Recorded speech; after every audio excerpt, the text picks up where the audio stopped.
சங்கீதம் 37. பொல்லாதவர்களை குறித்து எரிச்சலடையாதே, நியாயக்கேடு செய்கிறவர்கள் மேல் பொறாமை கொள்ளாதே. அவர்கள் புல்லை போல் சீக்கிரமாய் அறுப்புண்டு பசும் பூண்டை போல் வாடிப்போவார்கள். கர்த்தரை நம்பி நன்மை செய், தேசத்தில் குடியிருந்து சத்தியத்தை மேய்ந்து கொள். கர்த்தரிடத்தில் மனமகிழ்ச்சியாயிரு, அவர் உன் இருதயத்தின் வேண்டுதல்களை உனக்கு அருள் செய்வார். உன் வழியை கர்த்தருக்கு ஒப்புவித்து அவர் மேல் நம்பிக்கையாயிரு, அவரே காரியத்தை வாய்க்க பண்ணுவார். உன் நீதியை வெளிச்சத்தைப் போலவும் உன் நியாயத்தை பட்ட பகலைப் போலவும் விளங்க பண்ணுவார். கர்த்தரை நோக்கி அமர்ந்து அவருக்கு காத்திரு. காரிய சித்தியுள்ள மேலும் தீவினைகளை செய்கிற மனுஷன் மேலும் எரிச்சலாகாதே. கோபத்தை நெகிழ்ந்து உக்கிரத்தை விட்டுவிடு. பொல்லாப்பு செய்ய ஏதுவான எரிச்சல் உனக்கு வேண்டாம். பொல்லாதவர்கள் அறுப்புண்டு போவார்கள், கர்த்தருக்கு காத்திருக்கிறவர்களோ பூமியை சுதந்திரித்துக் கொள்வார்கள். இன்னும் கொஞ்சம் நேரம்தான், அப்போது துன்மார்க்கன் நீரான். அவன் ஸ்தானத்தை உற்று விசாரித்தாயானால் அவன் இல்லை. சாந்த குணமுள்ளவர்கள் பூமியை சுதந்திரித்து மிகுந்த சமாதானத்தினால் மனமகிழ்ச்சியாயிருப்பார்கள். துன்மார்க்கன் நீதிமானுக்கு விரோதமாய் தீங்கு நினைத்து அவன் பேரில் பற்கடிக்கிறான். ஆண்டவர் அவனை பார்த்து நகைக்கிறார், அவனுடைய நாள் வருகிறது என்று காண்கிறார். சிறுமையும் எளிமையுமானவனை மடிவிக்கவும் செம்மை மார்க்கத்தாரை விலப்பண்ணவும் துன்மார்க்கர் பட்டயத்தை உருவி தங்கள் வில்லை நாணேற்றுகிறார்கள். ஆனாலும் அவர்கள் பட்டயம் அவர்களுடைய இருதயத்துக்குள் உருவிப்போம், அவர்கள் வில்லுகள் முறியும். அநேக துன்மார்க்கருக்குள்ள செல்வ திரட்சியை பார்க்கிலும் நீதிமானுக்குள்ள கொஞ்சமே நல்லது. துன்மார்க்கருடைய புயங்கள் முறியும், நீதிமான்களையோ கர்த்தர் தாங்குகிறார். உத்தமர்களின் நாட்களை கர்த்தர் அறிந்திருக்கிறார், அவர்கள் சுதந்திரம் என்றென்றைக்கும் இருக்கும். அவர்கள் ஆபத்து காலத்திலே வெட்கப்பட்டு போகாதிருந்து பஞ்ச காலத்திலே திருப்தி அடைவார்கள். துன்மார்க்கரோ அழிந்து போவார்கள்.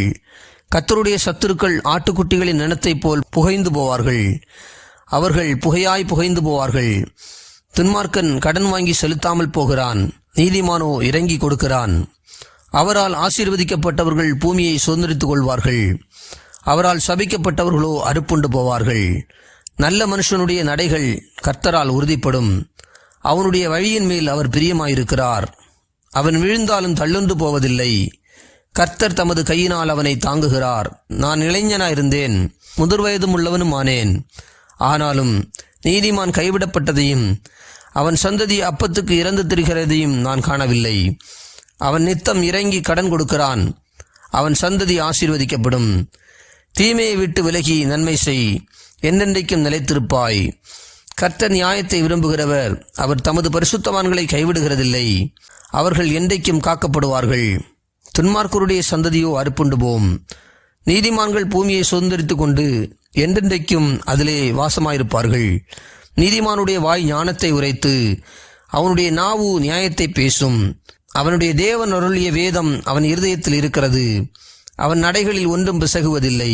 துன்மார்க்கன் நீதிமான் மேல் கண் வைத்து அவனை கொல்ல வகை தேடுகிறான், கர்த்தரோ அவனை இவன் கையில் விடுவதில்லை.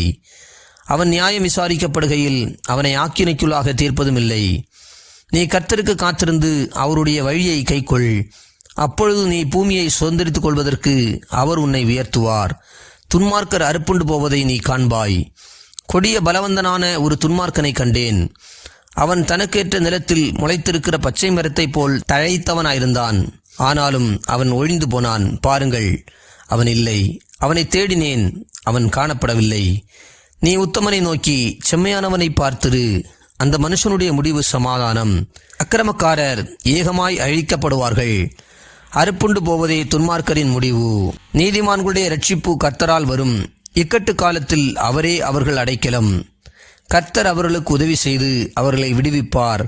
அவர்கள் அவரை நம்பியிருக்கிறபடியால் அவர்களை துன்மார்க்கருடைய கைக்கு தப்புவித்து இரட்சிப்பார்.